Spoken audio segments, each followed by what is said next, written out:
Hello everyone, myself R K Tiwari from Navodaya Vidyalaya Bareilly. Relation function की series में ये चौथा क्लास है। पिछले लेक्चर में हमने आपको लॉगरिथमिक फंक्शन के बारे में बताया था। आज हम पढ़ेंगे ग्रेटेस्ट इंटीजर फंक्शन, जो कि एक बहुत ही इंपॉर्टेंट फंक्शन है। तो सबसे पहले पढ़ते हैं ग्रेटेस्ट इंटीजर फंक्शन है क्या। तो greatest integer function that is y is equal to f x is equal to greatest integer function x. That is known as greatest integer function, where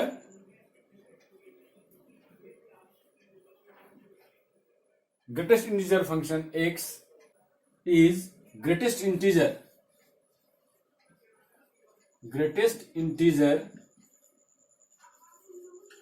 less than or equal to x.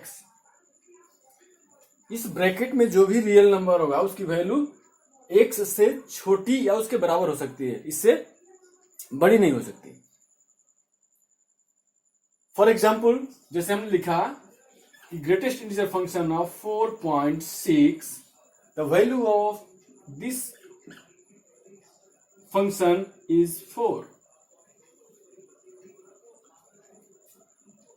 Value of 3.9 is 3. Value of 0.5 is 0. Or you can say minus 1.7, that is -2. तो जहां पर negative number आता है बच्चे थोड़ा सा confuse करते हैं। इसको अभी मैं नंबर लाइन से समझा दे रहा हूं। तो -2.5 इज इक्वल टू -3, मतलब जो भी इस ब्रैकेट में नंबर होगा उससे इंटीजर छोटा होना चाहिए, जस्ट छोटा वाला इंटीजर, उससे जस्ट इसके पहले वाला इंटीजर। ऐसा नहीं कि हम 3 भी लिख सकते हैं, ऐसा नहीं होगा। इसके जस्ट पहले वाला इंटीजर जो होगा वही वैल्यू है। 4.6 4 हो गया, 3.9 3, 3.1 में भी 3 आएगा, 3.9 में भी 3 आएगा। 0.5 हो या 0.9 हो या 0.1 हो, in all cases the value will be 0. -1.7 1.7 से जस्ट छोटा इंटीजर -1 नहीं होगा, -2 होगा। -2.5 दैट इज -3. इसको हम नंबर लाइन से समझते हैं। नंबर लाइन से समझिए कि अगर हमारा ये नंबर लाइन है, अगर हमारा कोई नंबर है, जैसे हमने लिखा कोई नंबर है 2, यहाँ 2.5, तो 2.5 यहाँ 2 है, तो ये जस्ट बाउंस बैक, इससे बैक करना है। यहां से बैक करेंगे, जो पहला इंटीजर आएगा दैट इज द वैल्यू। वो लिखते हैं, सपोज कोई नंबर है 4.7, तो जस्ट इससे बैक डाउन करेंगे तो दैट इज 4। इससे जस्ट पहले वाला इंटीजर क्या होगा, 4 होगा, इसीलिए इसकी वैल्यू 4 होगी। अब हम लेते हैं जैसे -1.7, और -1.7 जो वैल्यू है, इसके जस्ट पहले का बाउंस बैक करना है, बैक इधर आना है, तो इसके पहले क्या होगा, -2 होगा। अगर हम लिखते हैं यहाँ 4.7 -4.7, the value will be just -5। यहां से बैक आना है, बैक आने के बाद जो पहला इंटीजर पड़ेगा दैट इज द वैल्यू। एक और तरीका है समझने के लिए, वो है जैसे हमने लिख दिया 2.5 को हम लिख सकते हैं 2 + 0.5, 4.7 को हम लिख सकते हैं 4 + 0.7, -1.7 को हम लिख सकते हैं -2 + 0.3। अब कोई पूछे कि भाई इसको -2 - 0.7 क्यों नहीं लिख सकते हैं, -1 - 0.7 क्यों नहीं लिख सकते हैं? क्योंकि हमको जो ये पार्ट है ये प्लस में होना चाहिए, इंटीजर प्लस समथिंग, क्योंकि बाउंस बैक कर रहे हैं, तो इसके अगर हम माइनस लिखते हैं तो इसके आगे जाएगा ये, क्योंकि -1 से -0.7 बड़ा हो जाएगा, तो हमको बैक आना है, इसलिए हम -1 - 0.7 नहीं लिख सकते हैं, तो ये नहीं चलेगा। जैसे लिख दिया -4.7, -4.7 या लिखिए -4.9, -4.9 इज इक्वल टू -5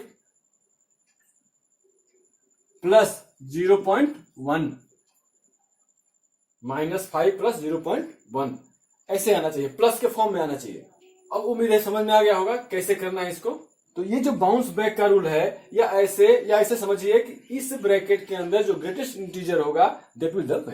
अगर कोई इसमें कहे 2.5 है, हम लिखेंगे इसको 1 + 1.5। नहीं चलेगा, ऐसा नहीं होता है। इसमें सबसे बड़ा ग्रेटेस्ट इंटीजर है, इस नंबर में ग्रेटेस्ट इंटीजर क्या है, इसलिए 2.5 को हम 2 + 0.5 ही लिखेंगे, ऐसा नहीं लिख सकते हैं। और जो भी होगा इंटीजर प्लस समथिंग बैक आना है, उसके पहले नहीं जाना है। इस नंबर से, इसके अंदर जो नंबर है उससे बड़ा नंबर नहीं ले सकते हैं, बड़ा इंटीजर नहीं ले सकते हैं, उससे छोटा होना चाहिए, लेकिन ग्रेटेस्ट हो, इसके अंदर का जो ग्रेटेस्ट इंटीजर होगा वो होगा। अब जब ग्राफ ड्रा करेंगे हम y is equal to greatest integer function x, तो हम क्या करेंगे, x की वैल्यू अपने आप से पुट करेंगे। तो सबसे पहले हम इंटीजर रखते हैं, x की वैल्यू कोई इंटीजर हो तो क्या होगा, जैसे x इज इक्वल टू 0 तो point will be at 0, x is equal to 1 तो y is equal to 1, x is equal to 2, y is equal to 2, x is equal to 3, y is equal to 3, x is equal to -1, y is equal to -1, x is equal to -2, y is equal to -2, x is equal to -3, y is equal to -3, x is equal to -4, y is equal to -4। अब लेकिन अब when we take the value of x in between, पहला case जैसे 0 < x <1, तब क्या होगा, I am going to put the value of x in between 0 to 1। तो इसमें हमने रखा कि 0.1 रखा तो इसकी वैल्यू क्या मिलेगी, 0 मिलेगी। 0.1 रखा वैल्यू 0, 0.2 रखा वैल्यू 0, 0.3 रखा वैल्यू 0, 0.5 रखा वैल्यू 0, 0.8 रखा वैल्यू 0, 0.9 रखा वैल्यू 0, 0.99 रखा तो भी वैल्यू 0। लेकिन जो ही हम 1 रखेंगे the graph will be at 1, तो मतलब 1 पर ओपन हो जाएगा ये, और ये पहला ग्राफ मिल जाएगा 0 < x <1। Second 1 < x <2। इस केस में when 1.1 तो value will be 1, 1.2 value will be 1, 1.3 value will be 1, 1.5 value will be 1, 1.8 value will be 1, 1.9 value will be 1, 1.99 value will be 1। मतलब लेकिन जो ही वैल्यू हम रखेंगे 2, x equal to 2, then graph will jump at 2, y की value भी 2 हो जाएगा। तो ये 2 पर क्या होगा, हमारा ओपन हो जाएगा, तो यहां से आ गया। Similarly 2 < x <3, then the graph will be 2 to 3, 3 पर क्या आ जाएगा, 3 पर आ जाएगा ओपन, ऐसा मिल जाएगा कुछ। when the graph will be 3 < x <4, then the graph will be like this। अब सेकेंड केस में निगेटिव लेते हैं, तो -1 < x <0। when you take the value of x -0.1, then value will be -1, x is equal to -0.2, the value will be -1, -0.5 value will be -1, -0.9 value will be -1, -0.99 again the value is -1. So the graph of the function will be like this, at 0 it will be open. Similarly when -2 < x <-1, then the graph of the function will be -1 to 2, that is like this. Again -3 < x <-2, the graph of the function will be like this. -4 < x <-3, the graph will be like this. Now see the graph, nature of the graph. देखने में कैसा लग रहा है, ये सीढ़ी नुमा लग रहा है, step by step. So another name of this function is also a step function. A step function. अब देखिए, अब इस ग्राफ को ड्रा करने में मैंने x की वैल्यू क्या लिया, कुछ भी लिया, all real number you can take, चाहे वो पॉजिटिव हो, चाहे निगेटिव हो, चाहे इंटीजर हो, anything. So domain of the function हो गया, domain of the function is equal to all real number and range of the function is equal to integers where z indicate the integers, set of integers, all integers. तो ये हमारा domain हो गया, ये range हो गया. अब उम्मीद है कि ग्राफ समझ में आ गया होगा clear. Now see the properties of greatest integer function. First property is greatest integer function x less than equal to x less than greatest integer of x plus 1 x belongs to r. For example, जैसे हमने example ले लिया, कोई है 2.5, तो 2.5 is less than equal to 2.5 is less than 2.5 plus 1. अब see, this value 2.5 is 2, less than equal to 2.5 is less than 2 plus 1, that is 3. That is right. इसी तरह दूसरी प्रॉपर्टी है माइनस ऑफ x. इसी में लेते हैं minus of 2.5 is equal to minus of 2.5 minus 1. Let us see. This value is minus 3 is equal to minus of, इसकी value क्या है, 2.5, that is 2 minus 1, that is minus 3. So that is also right. Similarly, if you put the value, any value of x and k is any integer, then you can easily verify the properties. अब इसमें एक important property है, इसको देखते हैं. Greatest integer of x plus greatest integer of minus x is equal to 0 when x belongs to z. तो पहले हम x की वैल्यू लेते हैं, let x is equal to 4. तो greatest integer of 4 plus greatest integer of minus 4 is equal to 4 minus 4. Minus 4 का minus 4 ही होगा, is equal to 0. Satisfying? This is satisfying. अब दूसरी वैल्यू लेते हैं, हमने ले लिया 3.7 plus minus of 3.7 is equal to, इसकी वैल्यू जाएगी 3.7 की वैल्यू 3 प्लस माइनस 3.7 की वैल्यू क्या हो गई, minus 4 and that is equal to minus 1. So this property also satisfied. Similarly, you can put the value of x here also. Any integer and any real number, you can easily satisfy the property, and these are the important properties. Next properties है inequality. Greatest integer function of x less than equal to k implies x less than k plus 1. Suppose, जैसे मान लिया कि कोई number है 2.7 ही ले लेते हैं, 2.7 लेस देन इक्वल टू 2, तो x क्या होगा, लेस देन k प्लस 1. तो 2 जो होगा, x का मतलब 2.7, 2.7 is less than k plus 1, 2 plus 1 that is 3. तो 2.7 less than 3, which is right. So similarly you can put any example and verify the property. Next important property है greatest integer of x less than k implies x less than k, k belongs to z. Similarly, greatest integer of x greater than equal to k implies x greater than equal to k, k belongs to z. And greatest integer of x greater than k implies x greater than k, k belongs to z. तो ये important properties हैं जो कि बहुत important है.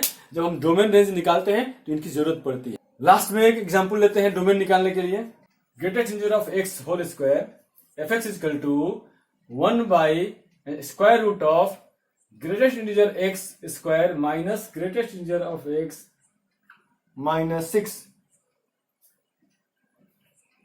अब इसका domain निकालना है. डोमेन कैसे निकालेंगे, देखिए ये हमारा f(x) हो गया.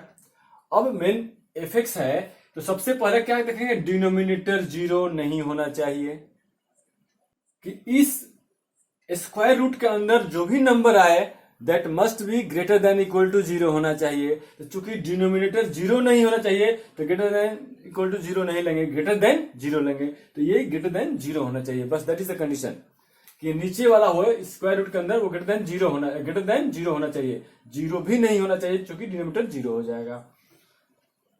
कहने का मतलब है कि that is x square minus greatest integer x minus 6 greater than 0.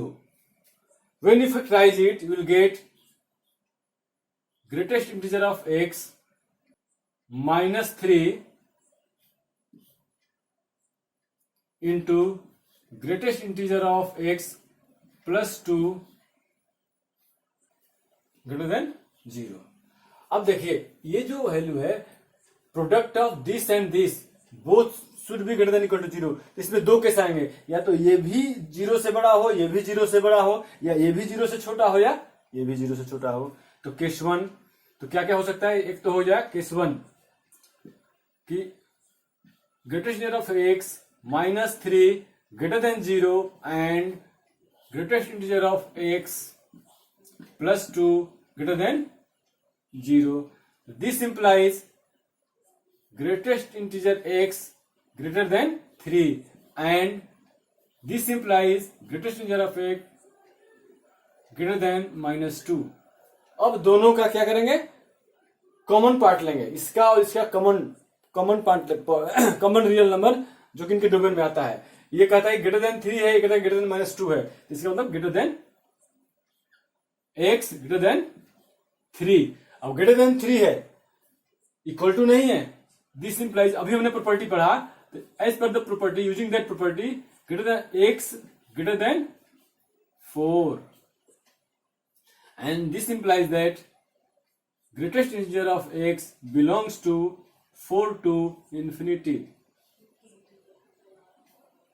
4 to infinity. यहां ग्रेटर देन 3 है, यहां आ जाएगा ग्रेटर देन इक्वल टू 4।